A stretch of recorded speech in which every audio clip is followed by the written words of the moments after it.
Bismillahirrahmanirrahim. Assalamualaikum warahmatullahi wabarakatuh. Sahabat yang beriman, ketika seorang pria mengikat janji pernikahan dengan perempuan yang disukainya, pria tersebut juga akan memberikan berupa barang, uang atau harta lainnya kepada wanita tersebut. Inilah yang disebut mahar atau mas kawin. Namun ajaran Islam mengajarkan sejumlah mahar yang tidak diperbolehkan. Hal ini perlu diperhatikan mengingat mahar menjadi salah satu syarat sah dalam pernikahan yang harus diberikan oleh mempelai laki-laki. Salah satu rukun nikah yang wajib dipenuhi seorang calon suami adalah apabila ingin menikahi seorang wanita, yaitu dengan memberikan mahar. Perintah memberikan mahar ini termaktub dalam surat An-Nisa ayat 4, yang artinya, berikanlah mahar kepada wanita yang kamu nikahi sebagai pemberian yang penuh kerelaan. Kemudian jika mereka menyerahkan kepada kamu sebagian dari mahar itu dengan senang hati, terimalah dan nikmatilah pemberian itu dengan senang hati. 6 mahar pernikahan terlarang menurut ajaran Islam. Beberapa jenis mahar yang tidak sah dalam agama Islam berikut diantaranya. 1. Mahar benda terlarang. Mahar yang dimaksud adalah mahar berupa khamar, minuman keras, babi, buah-buahan yang belum tentu matang, atau unta yang terlepas. Bila maharnya berupa hal-hal tersebut, maka akadnya bisa diperdebatkan. Seperti pendapat Imam Abu Hanifah mengatakan akan tetap sah meski terdapat mahar mistil. 2. Mahar yang cacat. Imam Syafi'i berpendapat seorang istri bisa meminta harga dari mahar yang cacat, tetapi suatu ketika pendapat istri dapat meminta mahar misil. Ada juga pendapat madhab Maliki, istri dapat meminta dalam bentuk barang yang sama. 3. Mahar titipan untuk ayah pihak wanita. Untuk konteks ini berlaku bila lelaki menikahi seorang wanita lalu mempersyaratkan dalam maharnya ada pemberian untuk ayah mempelai wanita. Mahar seperti ini layaknya seorang wakil dalam jual beli yang menjual barangnya lalu mempersyaratkan adanya suatu pemberian untuk dirinya, maka pernikahan tidak boleh dilakukan. Pendapat Umar bin Abdul Aziz, As-Sauri dan Abu Ubaid, Abu Daud, Nasyai, dan Abdul Razak meriwayatkan dari Amru bin Syu'aib dari ayahnya, dari kakeknya yang berkata bahwa Rasulullah SAW bersabda, yang artinya, wanita manapun yang menikah dengan mahar pemberian sebelum akad nikah dilakukan, maka itu miliknya. Tetapi apa-apa yang diberikan setelah akad nikah, maka itu milik orang yang diberi. Orang yang paling berhak menghormati seseorang adalah anak perempuan dan saudara perempuannya. 4. Mahar bercampur dengan jual beli. Mahar bercampur dengan jual beli yang dimaksud seperti istri menyerahkan budak lelaki pada suaminya, kemudian suaminya membayar berupa 1000 dirham untuk mahar istrinya. Namun di dalamnya juga terdapat harga untuk membayar budak tersebut. Imam Syafi'i, apabila seorang perempuan menikah dengan seorang lelaki dengan mahar berupa sesuatu yang tidak dapat dijadikan upah atau jul, seperti ketika seseorang berkata, "Saya nikahkan Anda dengan mahar bahwa Anda harus menyerahkan kepada saya budak saya yang melarikan diri." Atau dia berkata, "Saya nikahkan Anda dengan mahar bahwa Anda harus menyerahkan kepada saya unta milik saya yang melarikan diri." Jika itu yang terjadi, maka semua syarat itu hukumnya tidak boleh. Tetapi pernikahan yang dilakukan itu tetap sah dan si istri berhak menerima mahar yang wajar baginya.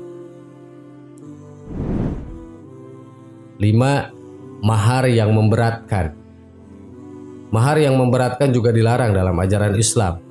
Mahar bukanlah tujuan dari pernikahan, melainkan hanya sebagai simbol ikatan cinta kasih. Pernikahan dengan mahar yang ringan justru dikatakan bisa membawa keberkahan dalam rumah tangga. Sebagaimana dikatakan dalam hadis, diriwayatkan dari Aisyah bahwa Rasulullah bersabda, "Sesungguhnya pernikahan yang paling banyak berkahnya adalah yang paling sedikit biayanya." Hadis riwayat Ahmad. 6. Mahar yang tidak bernilai. Meski mahar memberatkan terlarang dalam Islam, mahar pernikahan yang tidak bernilai juga termasuk dalam salah satu jenis mahar yang dilarang. Islam telah memberikan keringanan kepada laki-laki yang tidak mampu memberikan mahar bernilai nominal yang tinggi sesuai permintaan calon istri untuk mencicilnya atau mengangsurnya. Mahar yang diperbolehkan dalam Islam yaitu mahar yang bernilai seperti emas, seperangkat alat sholat, atau dapat berupa hal yang bermanfaat bagi kehidupan calon mempelai wanita. Sahabat yang beriman, demikianlah macam-macam mahar pernikahan yang dilarang dalam Islam.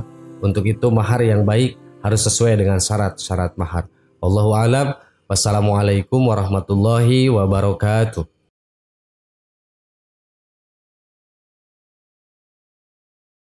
Bismillahirrahmanirrahim. Assalamualaikum warahmatullahi wabarakatuh. Sahabat yang beriman, perbuatan zina adalah salah satu dosa besar selain menyekutukan Allah dan durhaka kepada orang tua.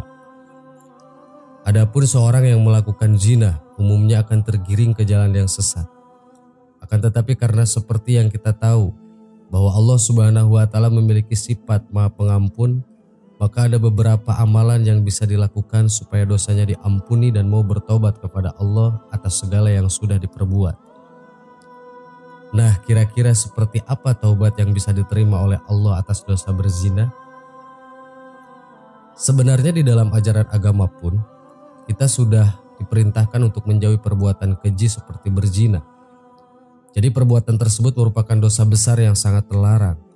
Bahkan balasan untuk pelaku zina sendiri, selain di akhirat akan mendapatkan siksa yang pedih, di dunia pun mereka akan dicap jelek oleh lingkungan sekitar.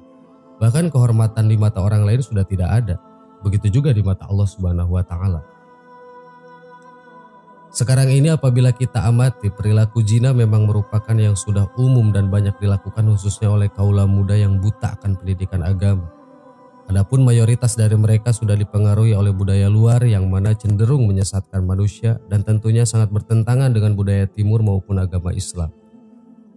Yang jadi pertanyaannya, apakah dosa kita bisa diampuni jika kita telah hilaf melakukan zina?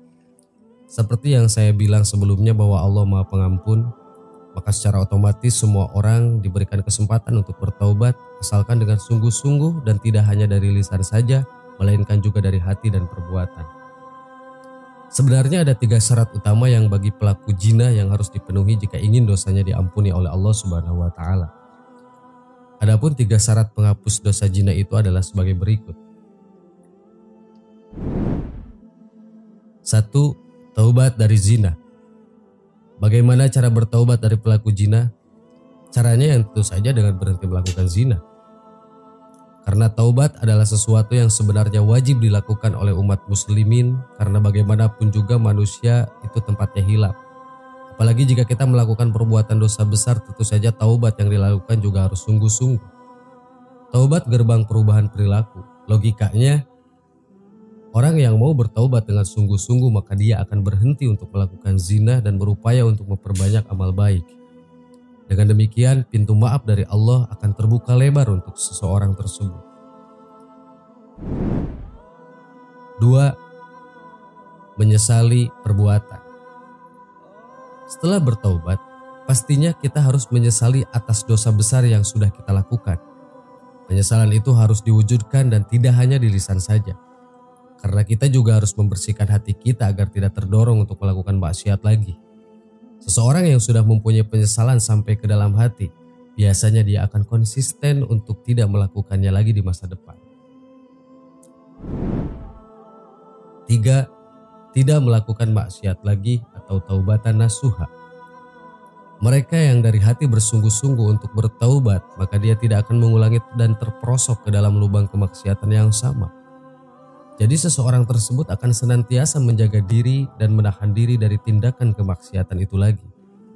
Adapun dalam Islam sendiri, istilah itu disebut dengan taubatan nasuha.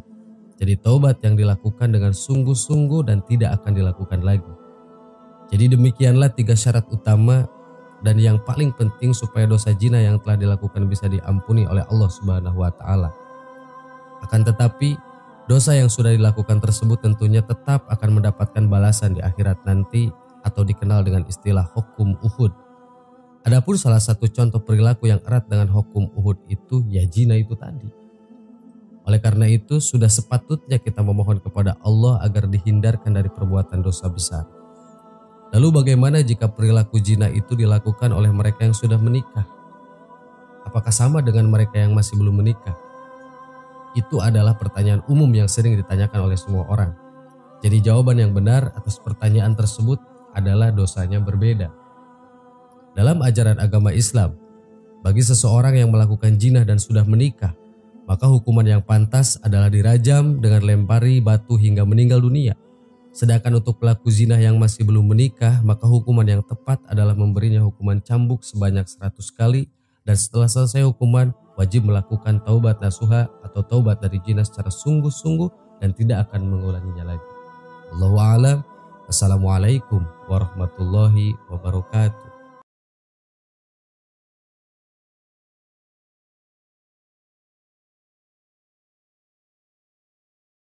Subhanallah walhamdulillah wala ilaha illallah wallahu akbar. Subhanallah